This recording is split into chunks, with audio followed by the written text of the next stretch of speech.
Hey guys, thank you for stopping back to the channel. Hope your day is going well. Well guys, what I wanted to show you today is a little bit of a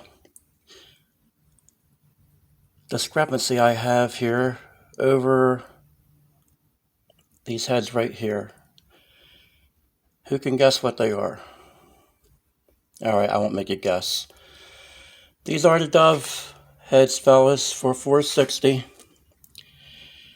And they're originally what I was going to go with. They have a very well designed chamber if you clean it up right. And the only bad part about the chamber design is how high it goes up around the valve right here. So you got to level this out when you do them up. At least I do. And but outside of that, they have a pretty good combustion chamber for bringing the compression up on a low compression engine. And that's why I was really going with these fellas. But I'm going to show you what I started doing with them. And they're not a pretty head. What I don't like about them, fellas, is that I was going to raise the port way up on these, which I started to do. And then also, you have to fill the floor in, which the floor would be filled in dramatically, because I wanted to make a high port out of it. So that was my plan, to make them flow how I want them to flow. I like getting the exhaust ramped up. I always ramp the exhaust, and they're very shallow in these heads. But much to my surprise is this. The best kept secret in the 460 world as far as I'm concerned. Fellas, I can't get away from E7s. These are E7 460s. And I don't know how crucial it shows up on camera here, but the exhaust port ramps up really nice when you feather it back in. You can't even imagine how much deeper this is up inside here as far as the air being able to move out on a nice sweep compared to the air wants to come in here, and you're limited on how much ramp you can put on it. And I hate that. I like a nice ramp. That's what I believe in. And I don't really want to use these heads anymore, fellas. These are low compression, but I think by the time milling them, I'm going to mill them down, and by the time I'm done doing that, I think they're going to knock fire out of the 460 Dove heads. Now, another thing I wanted to point out is the exhaust valve is flatter right here. So it takes a lot less work for that. The combustion chamber itself has a lot less factory flaws to take care of. They're a little rough around here, but that's not a big deal.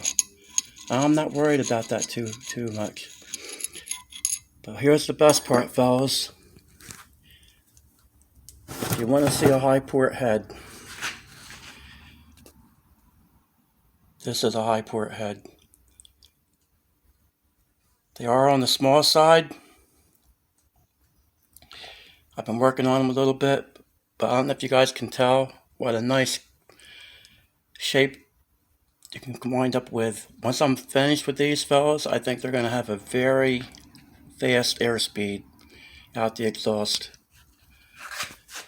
And compared to that mess, what I have to do with this. So do I want to contend with this over compression? Or this? And I'm telling you right now, fellas, I used to love these dove heads. I always try to get my hands on them. But guys, I want to show you this side by side. It's a little awkward holding both these heads up here. I just want to show the difference, how the exhaust empties out. Well, I'll show you when I haven't touched. That's the bottom of the floor right there to the roof. And there you have on that. Something that looks like an R head almost. That's where I'm at with these guys. I think I might be just staying with the late model stuff. I think this is something that's been a secret that maybe people's been keeping to themselves, unless there's other reasons I'm not aware of not to run them. But I'll tell you what, fellas, I haven't seen anything to deter me on these as far as the machining process to put the adjustable guides and everything, or the studs in and all that. These already have the screw-in studs. And they don't. The late model ones don't. But I'll tell you what, guys. I think I'm just going to go ahead and hammer out on these. Once I get them cleaned up, get them hot tanked, and what's the worst can happen? I put them on, and if they don't perform how I think they will, so I'm going to tell you something, guys. I'm going to go on the limb here. I think with the stuff I have around here, I won't be surprised if I see 600 horsepower out of these heads. That's what I'm expecting. It doesn't mean that I'm right, but that's what I think they're capable of pulling out. I don't see any reason why they wouldn't, because as far as I'm concerned, these heads right here have it all over these. But anyway, guys, I thought I'd make this video and show you what I've been having trouble with as far as a struggle. Because to be honest with you guys, I could bolt these things on. I have another pair of these that are all ready to go. I mean, these are ones I was going to do up on the extreme side. But I have another pair that are stock.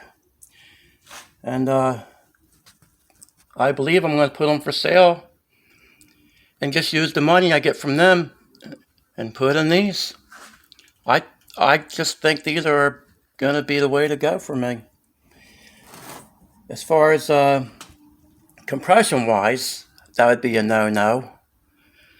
But I'm willing to try to do what I have to do to work around all this. Because one thing I do want to mention, with the piston down in the hole as far as it is, and the gasket, in this open chamber head, I always wondered why these late model 460s didn't run. They have no quench, fellas. The piston's just too far away. And I always wondered why they weren't a good performance engine. I'm like, why is the 69 and 70 engines and 71s, some of them have, they're rated at like 365 horse. And they usually have more than that.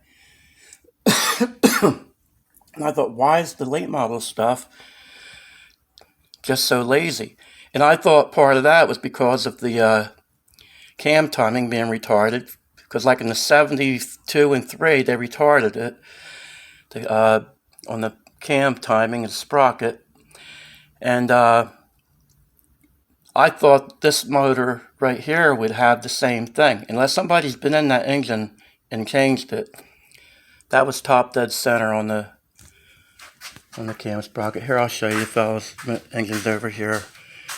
And this is how I took it apart. But, that's where it's at, fellas. There's your marks. That's how it was. So I was wrong on that one, guys. Unless somebody's been in here. And the slack that this has in it, I don't think it was any time recent that this was changed, if it was. But anyway, guys, that's where I stand with this stuff. I'm trying to weigh things out and actually see what's going to be better for me to go, because these things here, to make these how I want the dove heads, as far as this port goes, I'm in for a lot of welding, a lot of time, just to make this how that already is. So what do you think, fellas? If you guys want to, you could leave me a comment about it.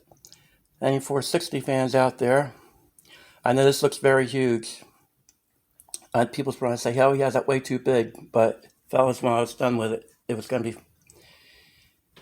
be filled up to here to the floor. So that's why I arched the top. And like I said, I was just weighing things out, trying to see how things would kind of come to play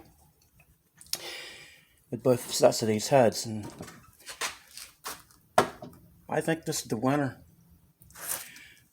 Let me know what you guys think. All right, fellas, listen, you have a good night, and thank you for tuning in again.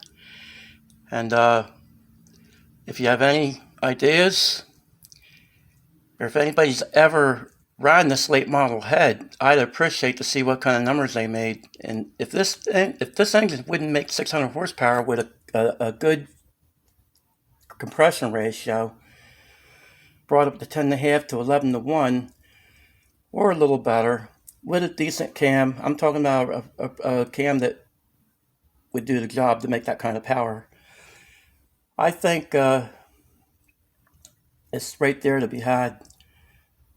But I'm not always exactly 100% right. But I've been pretty close with everything. But if you guys know anybody that's had these and put them on and actually have done pretty well with them, let me know. I appreciate it, fellas. All right, you guys have a good night and take care.